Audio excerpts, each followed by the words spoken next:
So I've been to the local supermarket and I've picked up some of these gorgeous fat quarters. Fat quarter is a yard of fabric cut into four. There is a charity set up by a neonatal nurse in Sheffield who has been asking for bonding hearts. So all you do is cut out 2 pieces of fabric. So we have, like I've done here, plain on the back and the pattern on the front. So let's grab that. So we've got 2 hearts exactly the same there. And what we'll do is we'll just give them a quick press. So now I've made this mat on another video and I've used thermal interfacing wadding inside so that I can use this iron, this diddy little iron, and it won't heat through, the heat won't go through to my wooden table. So then the next thing we do is just place the hearts with the good sides against each other. And now you can do 2 things here. You can use pins. So the pins, I would place them going outwards like that. Or even better, if you have them, use pegs. So peg all the way round. And if you struggle with pins, or if you're going to get children to do this as a project, which is a great idea,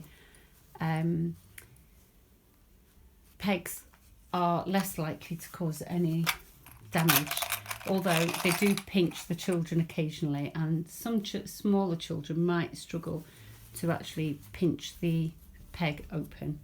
So let's get rid of these pins and we'll stick with using our pegs. So let me grab a pen and a ruler, and we're going to mark 1 centimetre. So here's my ruler. I'm going to mark 1 centimetre on there. So this is a slider, so we can slide that along, and the benefit of this is it wedges in, so that doesn't move around, so that wedges in there. And then when I place that, so see how this bit sticks out on the back, so that stands out. What I can do is I can sort of push it up against my fabric and it won't move. And then I can just, on the edge of my ruler, just mark a line. So if I follow that round, that will give me a 1 centimetre marking all the way. I draw my mark here because what happens is we're going to have to pivot round, and you never know where to turn your fabric. So when I mark there, can you see that? I've given myself a cross.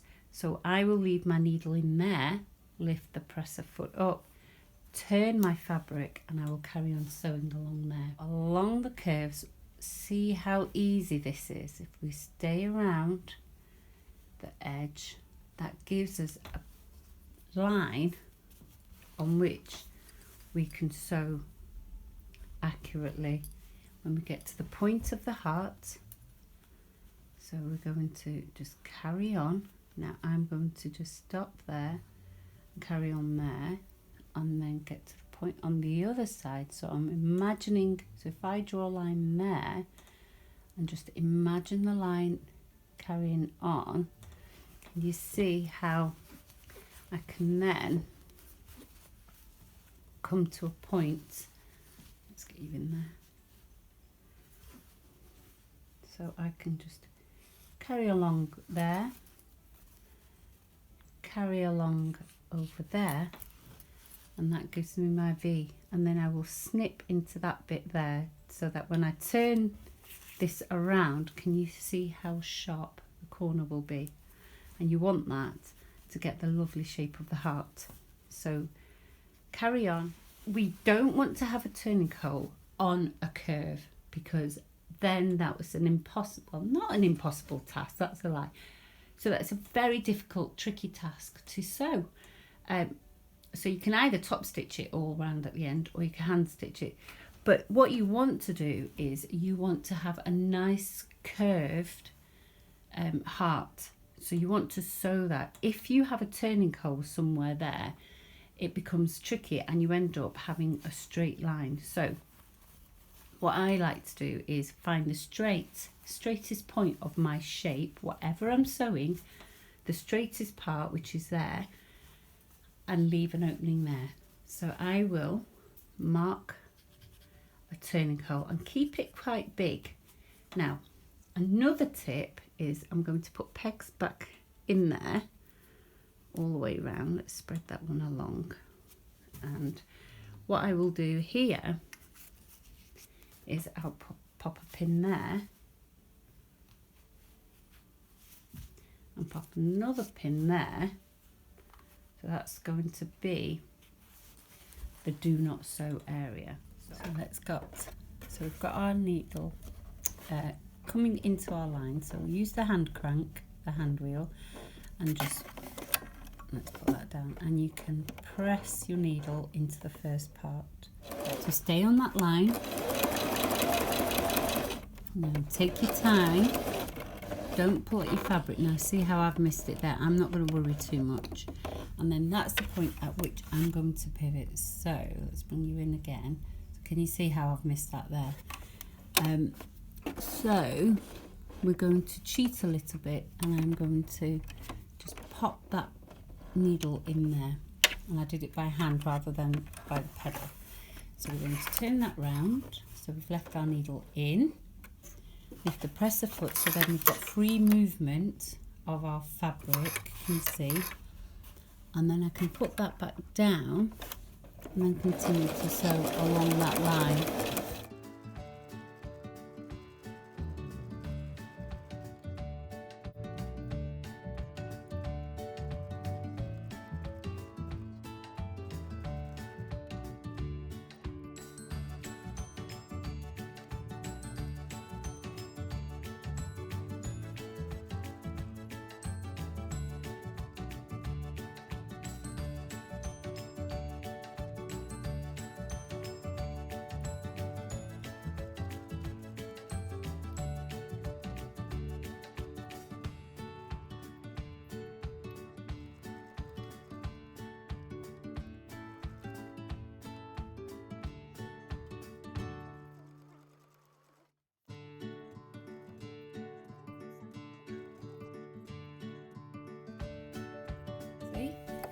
Keep my reverse button pressed, and I'm going to back tack 3 stitches.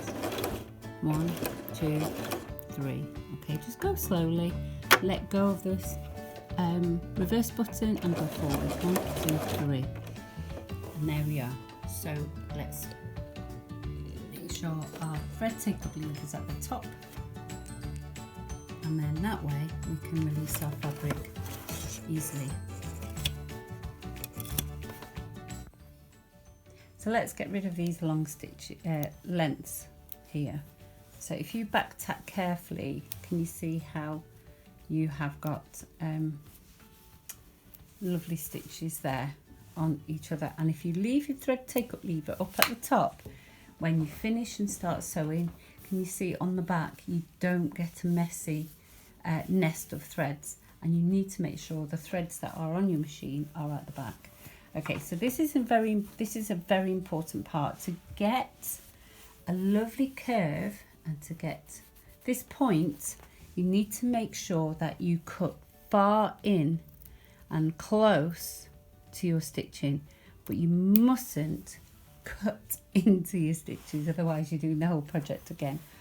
And then here you can either just clip all the way around. Now the reason why I haven't got too much bulk there is because I've actually notched out triangle pieces there.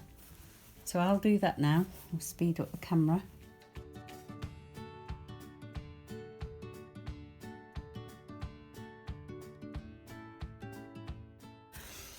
So you're left with that, And then you've also got the bulk there, so let's get rid of that. So because what that will do is, if we don't get rid of that bit at the end, it'll all squish up into that tiny little area there.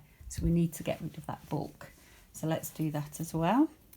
Just go straight across and then snip into it like so, and then you'll end up with less bulk there when we flip it through. We've got our turning hole and we just need a chopstick, so let's do this.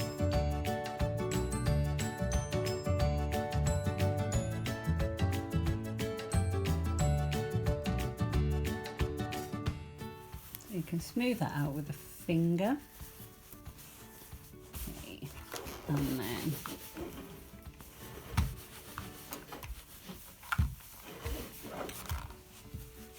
neaten that off. Okay, so here's a tip for you. When you've got shapes to form, so I've got my hole here, my turning hole. So what you do, get a wooden chopstick, preferably one without varnish. I think this one's been oiled actually. And then just follow the chopstick round.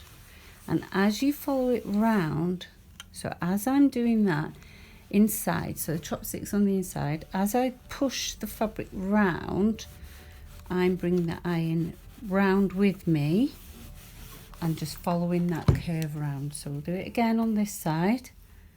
So chopstick inside, and you can see what I do. So push the fabric round, and then all I will do is just do a quick stitch and close that off.